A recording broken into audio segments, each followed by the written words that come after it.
अब हम बात करने जा रहे हैं आपसे कॉन्ट्रासेप्टिव मेथड्स के बारे में। जनरली हम लोग 4 अलग अलग तरह के कॉन्ट्रासेप्टिव मेथड को देखते हैं, एक नेचुरल और एक होता है आपका बैरियर और एक होता है आपका ओरल और एक होता है आपका परमानेंट मतलब सर्जिकल। नेचुरल मेथड बहुत ही ईजी होता है और पुराने समय से ये यूज होता आ रहा है। इसमें क्या होता है कि जब फीमेल की मेंस्ट्रुअल साइकिल चलती है तो मेंस्ट्रुअल साइकिल के 10 से लेकर के 17वें दिन, जिस समय फीमेल फर्टाइल होती है, उस समय आपको क्वाइटस को अवॉइड करना होता है।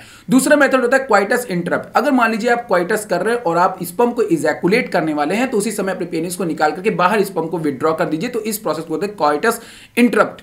उसके बाद तीसरा होता है लैक्टेशन अमीनिया। अगर मान चलिए कोई फीमेल डिलीवरी हो चुकी फीमेल की और वो फीमेल ब्रेस्ट फीडिंग कराती है अपने बच्चे को, तो उसको ब्रेस्ट फीडिंग कराने दीजिए। अगर आप उसकी ब्रेस्ट फीडिंग कराते वक्त अगर आप क्वाइटस करते हैं तो वो प्रेगनेंसी कॉज नहीं होगी, क्योंकि उसके अंदर वो हार्मोन्स प्रमोट नहीं होंगे जो उसको फर्टाइल बनाएंगे। अब उसके बाद अगला मेथड होता है जिसे कि जनरली हम लोग कहते हैं बैरियर मेथड। बैरियर मेथड बहुत इंपॉर्टेंट मेथड और इसके अंदर हम लोग जनरली कुछ ही कॉन्ट्रासेप्टिव डिवाइसेस की बात करते हैं। जैसे कि अगर हम लोग बात करें तो हम लोग कॉन्डोम का इस्तेमाल करते हैं, उसके बाद हम लोग बात करें तो हम लोग डायफ्राम सर्वाइकल कैप का इस्तेमाल करते हैं।